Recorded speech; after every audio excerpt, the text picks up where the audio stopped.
Hello, I would like to make a video about GameStop Car 2012. Now, this is an AI driver. We're watching an AI driver in the Mini Cooper car, but I just wanted to talk about this game a little bit. And I find this is one of the most underrated sim racing games ever. Now, people are gonna, there are some people you might say, I think that's a bold statement you're making there, but I really do think that is a true statement, because I've played so many sim racing games. iRacing, rFactor 2, I've played a lot, I own a lot, Netcar Pro. And I really have to say that I find this game to be, like, by far, well, I'll put it this way. I have a year subscription. I have a long subscription to iRacing, but I often find myself playing this game rather than playing iRacing, because I just love the feeling of the cars. I love it. And the one kind of downside of this game is that the multiplayer side of the game is not very good. In that there's not many people online, because this game is just not as populated as I feel it should be. So the downside is that when you try to go online, very often there's not that many people online. Which is a shame, but the saving grace of that is that the AI racing I find so much fun, and they recently updated this game to 1.2. They added, that's another amazing thing about this game, they keep adding free content, and this game is now $19.99 US. It started off when it first released at $29.99 US dollars. It's now $19.99. If you think about it, in iRacing, you would pay about 14 or 15 US dollars just for one car or one track, and you get a whole fully fledged game for $19.99 US dollars. That's crazy. And yeah, they recently updated it. They've been given free updates. The Mini that you can see right now is a free update.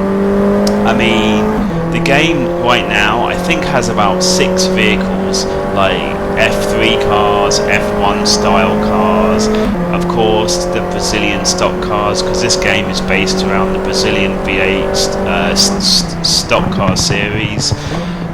So they keep giving free updates. The game is dirt cheap now, $19.99, and yeah, even though the multiplayer is not that populated, I have so much fun racing with AI.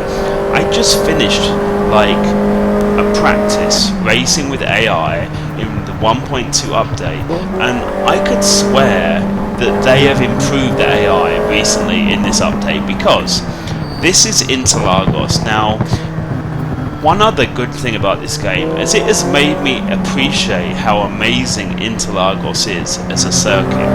Like with other games, Interlagos is just another circuit which I race on occasionally, but because this game is a Brazilian base game, then Interlagos feels like it has more of a focus, or for some reason I end up driving more on Interlagos, and I've really gotten to know this track really well now.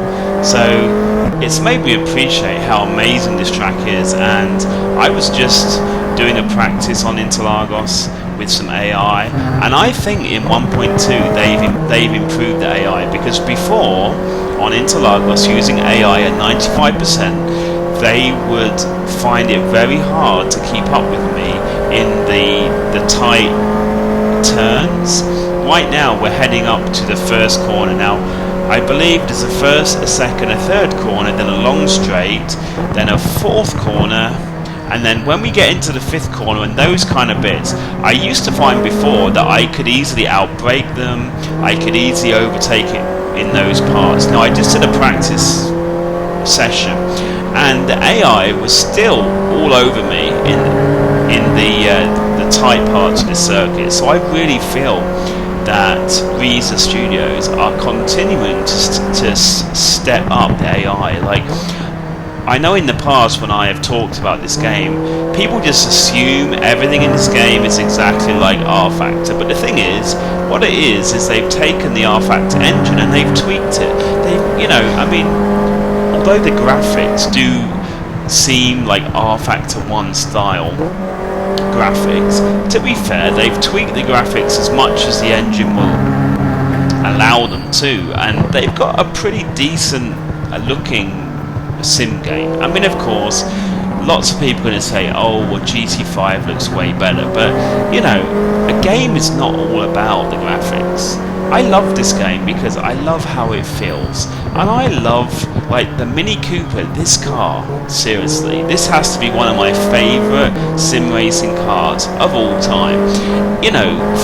For an average sim racer, you're kind of looking for a car which is not too fast. I mean, let's face it, anytime I get into an F1 car or a very fast car, I'm not able to handle that kind of car because I'm not a pro sim racer. I'm a very average, even below average sim racer.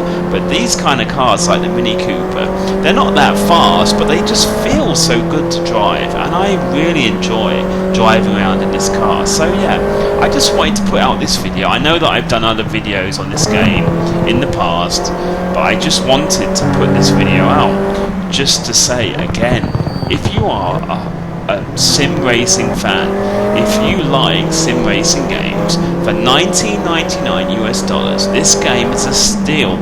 And seriously, I enjoy this game so much, and I know this kind of is a bit like a fanboy video, but I just feel this game has been so underrated. People just seem to say, oh, it's like rFactor 1, but it totally is not.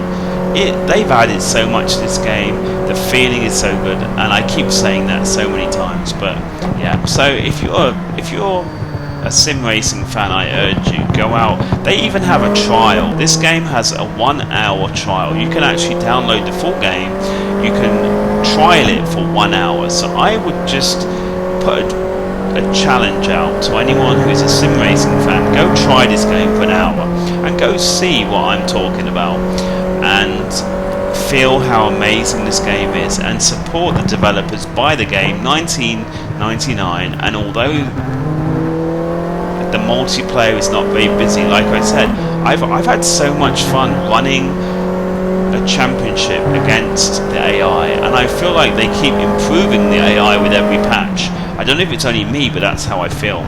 So yeah, thanks for watching the video. If you have any questions about the game, please ask me down below. Thanks for watching, and good night.